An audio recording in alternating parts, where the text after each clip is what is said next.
পূজারী ব্যস্ত পুজোতে টিকা না দেওয়ায় রেগেই মন্দির থেকে বেরিয়ে গেলেন দিলীপ ঘোষ।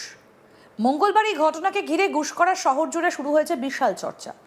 মন্দিরে পুরোহিতের সঙ্গে হওয়া এই পরিস্থিতি নিয়ে একদিকে যেমন স্থানীয় বিজেপি নেতৃত্ব ক্ষোভ প্রকাশ করেছে, তেমনি পাল্টা ব্যাখ্যা দিয়েছেন মন্দিরের পুরোহিত। এদিন চায় পে চর্চা কর্মসূচিতে যোগ দিতে গুসকরায় আসেন দিলীপ ঘোষ। গুসকরা নদীপট্টি এলাকায় দলীয় কার্যালয়ের সামনে কর্মীদের সঙ্গে শুভেচ্ছা বিনিময়ের পর তিনি যান প্রায় 3 শতাব্দী প্রাচীন রটন্তী কালী মন্দিরে। জানা গিয়েছে মন্দিরের পুরোহিত সোমরাজ চোংদার পুজো করছিলেন এবং মন্দিরে আগে থেকেই বেশ কয়েকজন পুণ্যার্থী উপস্থিত ছিলেন। দিলীপ ঘোষ প্রণাম করে কিছুক্ষণ অপেক্ষা করলেও পুরোহিতের তরফে তিলক বা প্রসাদ না পাওয়ায় তিনি বিরক্ত হয়ে মন্দির ত্যাগ করেন। যদিও এই বিষয়ে সংবাদ মাধ্যমের সামনে কিছু বলতে চাননি দিলীপ ঘোষ। বিজেপির রাজ্য কমিটির সদস্য সুশান্ত বিশ্বাস বলেন, দিলীপ ঘোষ দীর্ঘক্ষণ দাঁড়িয়ে থাকার পরেও পুরোহিত তার দিকে বিশেষ গুরুত্ব দেননি। কি বলছেন বিজেপির রাজ্য কমিটির সদস্য সুশান্ত বিশ্বাস, শুনব। গুসকরার মা রটন্তী কালী খুব জাগ্রত। আমরা গুসকরা তথা গুসকরার শহরতলির প্রায় 20-25টা গ্রামের মানুষ মায়ের কাছে মাথা নত করেন, মানত করেন। বছরে একবার বিরাট উৎসব হয়, কিন্তু স্বাভাবিক কারণে এই উৎসবটা আস্তে আস্তে রাজনীতিকরণ হয়ে গেছে। মানুষ মায়ের কাছে ভক্তি অনুযায়ী প্রার্থনা করে, পুরোহিতের কাছে নয়। পুরোহিত মাত্র পূজারী, তিনি একজন সেবক।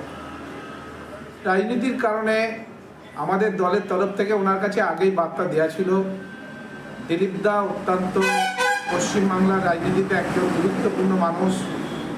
তিনি বহু দায়িত্ব পালন করেছেন। তিনি হিন্দু হৃদয় সম্রাট।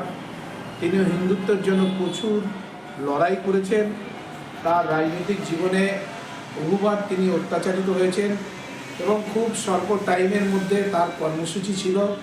দলের তরফ থেকে পুরোহিতের কাছে আগেই বলা ছিল, কিন্তু আমরা দেখেছি বিশেষ কারণে গুসকরা বা গুসকরার আশেপাশে যত শাসক দলের নেতা, এমএলএ, এমপির উনি নাম করছেন, তারা আসেন, তাদের পুজো উনি অনেক আগেই করিয়ে দেন।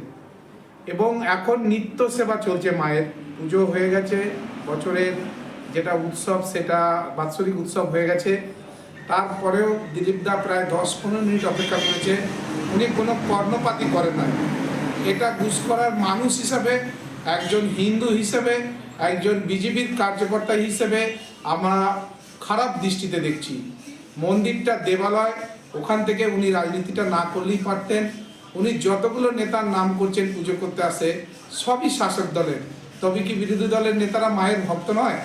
যারা বিজেপি করে, যারা সিপিএম করে, কংগ্রেস করে, তারা কি মায়ের কাছে গেলে উনি তাদের জন্য দাঁড় করিয়ে রাখবেন? মা কি তাদের জন্য নয়? এই প্রশ্নটা আমি একজন ভারতীয় জনতা পার্টির কর্মী, একজন হিন্দু হিসাবে পুরোহিতের কাছে রাখতে চাই। আপনার জায়গাটা দেবালয়, আপনি হিন্দু ধর্মের পূজারী।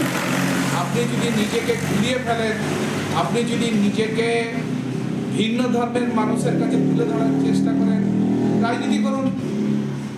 একটা কোনো দলের সদস্য হন, পঞ্চায়েতে দাঁড়ান, পৌরসভায় দাঁড়ান, এমএলএতে দাঁড়ান, এমপিতে দাঁড়ান, আমাদের কিছু বলার থাকবে না।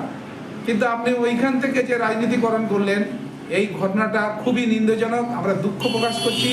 আপনার এই উক্তিতে গুসকরা মানুষ, সাধারণ মানুষরাও খুব ব্যথিত হয়েছে। আপনি নিশ্চয়ই মায়ের পুজো করবেন, কিন্তু আপনাকেও খেয়াল রাখতে হবে কারা আসছে, কারা যাচ্ছে। কাল দুর্গাপুরে আমাদের একটা বড় কার্যক্রম ছিল। দিলীপ দার অনেক ব্যস্ততা প্রোগ্রাম থাকে, উনি সেই হেতু আর সময় দিতে পারেনি। কিন্তু পুরোহিতেরও উচিত ছিল তাকে দিয়ে মায়ের পুজোর সুযোগ করে দেওয়া। এটা উনি একরকম অন্যায় করেছেন আমি বলতে চাই। কতক্ষণ দাঁড়িয়েছিলেন? অনেকক্ষণ দাঁড়িয়েছিল, প্রায় 10-15 মিনিট দাঁড়িয়েছিলেন, অপেক্ষা করছিলেন। নিত্য সেবার জন্য এত দেরি হয় না। আমরাও তো পুজো দিতে যাই মায়ের কাছে। যদিও পুরোহিত সোমনাথ চোংদারের দাবি, ওই দিন শুক্লপক্ষের মঙ্গলবার ভিড় বেশি ছিল এবং সকলের পুজো শেষে দিলীপ ঘোষের পুজো করার পরিকল্পনা ছিল, কিন্তু তিনি অপেক্ষা না করেই চলে যান। এইভাবে উনি কিভাবে রাজনীতি করবেন? কি বলছেন পুরোহিত সোমরাজ চোংদার, শুনবো। মায়ের কাছে আজকে পুজো হচ্ছিল। আজকে তো শুক্লপক্ষের মঙ্গলবার। কিছু কিছু মানুষ, মায়ের ভক্ত মেয়ে ছেলেরা আমার আছে, তারা এসে পুজো করছিল। গোটা 20-25 জন, তাদের নামে একটা সংকল্প হচ্ছিল। সংকল্প করতে করতে দেখছি উনি এসে হাজির হয়েছেন। তারপর ওনাদের পুজো হলো। পুজো হওয়ার পর মায়ের কাছে ওরা পুষ্পাঞ্জলি দিল। পুষ্পাঞ্জলি দেওয়ার পর ওনাকে আমি দেখলাম, ওনাকে আমি হাত দেখালাম যে দাঁড়ান বলে। উনি সেকেন্ডের মধ্যে একটু দাঁড়ালেন। দাঁড়ানোর পর ওনাকে ডাকলাম, উনি সঙ্গে সঙ্গে মাকে বিরোধ করে চলে যাচ্ছেন। কিন্তু উনি একটা রাজ্য নেতা, সেন্ট্রাল গভর্নমেন্ট দিয়ে মায়ের কাছে এসে 2 মিনিট দাঁড়ালো না, ও মাকে মাথাটা ঠুকলো না। মায়ের কাছে আমাদের মা রটন্তী কালী পুজোতে আমি দেখলাম, আমি এখানে পুজো করি, আমাদের মন্দিরের ওপর আমরা পুজো করি।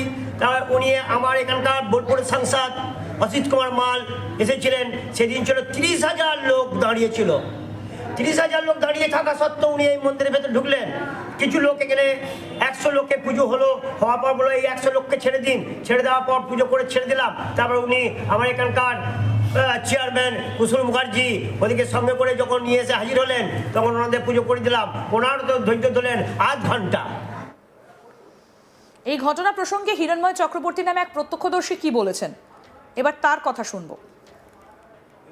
ভক্ত, মহিলা ভক্ত সব এসেছিলেন, ওদের আমাদের পুরোহিত মশাই পুজো দিচ্ছিলেন, পুষ্পাঞ্জলি হচ্ছিল ওই সময় দিলীপবাবু এখানেতে এসেছিলেন মায়েরকে দর্শন করতে, মায়ের কাছে পুজো দিতে। তা উনি তখন ওনাকে ভালো করে দেখতে পান নাই গো। পরে যখন দেখেছেন তখন ওনাকে হাত ইশারা করেছে যে ওয়েট করুন, এগুলো করে দিয়ে ছাড়বো। তা ওনার ধৈর্য নাই গো, উনি সঙ্গে সঙ্গে এক মিনিট মতো ওয়েট করেছিলেন, করে বেরিয়ে চলে গেলেন। তারপরে তো আমাদের পুরোহিত মশাই ওনাকে ডাকলেন যে আসুন আসুন, একটা তিলক দিয়ে দিই, একটা পুষ্প দিয়ে দিই। তা উনি চলে গেলেন, এলেন না। ওনার ভক্তরাও ওনাকে ডাকাডাকি করেছে অনেকবার যে স্যার চলুন চলুন চলুন, কিন্তু উনি চলেই গেলেন। এটা কিভাবে দেখছেন? হ্যাঁ, এটাকে কিভাবে দেখছেন? এটা উচিত ছিল না। আজকে যদি উনি ভক্তদেরকে উনি এসে যদি বলতেন যে ঠিক আছে আপনি ভক্তদের পুজোটা ফার্স্ট দেন, তারপরে আমি আমার পুজোটা দেবো, এটা মনে হয় আমার মনে হয়েছে এটা কিন্তু মানুষ ভালো চোখে নিত। কিন্তু উনি যেভাবে বেরিয়ে গেলেন সেটা খুব খারাপ লেগেছে। পূজারি ব্যস্ত, পুজোতে টিকা না দেওয়ায় রেগে মন্দির থেকে বেরিয়ে গেলেন দিলীপ ঘোষ। আর এই ঘটনাকে ঘিরে গুসকরা শহর জুড়ে শুরু হয়েছে বিশাল চর্চা। মন্দিরে পুরোহিতের সঙ্গে হওয়া এই পরিস্থিতি নিয়ে একদিকে যেমন স্থানীয় বিজেপি নেতৃত্ব ক্ষোভ প্রকাশ করেছে, তেমনি পাল্টা ব্যাখ্যা দিয়েছেন মন্দিরের পুরোহিত। এদিন চায় পে চর্চা কর্মসূচিতে যোগ দিতে গুসকরায় আসেন দিলীপ ঘোষ। গুসকরার নদীপট্টি এলাকায় দলীয় কার্যালয়ের সামনে কর্মীদের সঙ্গে শুভেচ্ছা বিনিময়ের পর তিনি প্রায় 3 শতাব্দী প্রাচীন রটন্তী কালী মন্দিরে যান। জানা গিয়েছে মন্দিরের পুরোহিত সোমনাথ চোংদার পুজো করছিলেন এবং মন্দিরে আগে থেকেই বেশ কয়েকজন পুণ্যার্থী উপস্থিত ছিলেন। দিলীপ ঘোষ প্রণাম করে কিছুক্ষণ অপেক্ষা করলেও পুরোহিতের তরফে তিলক বা প্রসাদ না পাওয়ায় তিনি বিরক্ত হয়ে মন্দির ত্যাগ করেন। আরও আপডেট পেতে দেখতে থাকুন আজ তাক বাংলা। সাবস্ক্রাইব করুন, নোটিফিকেশন পেতে বেল বাটন অপশন প্রেস করুন।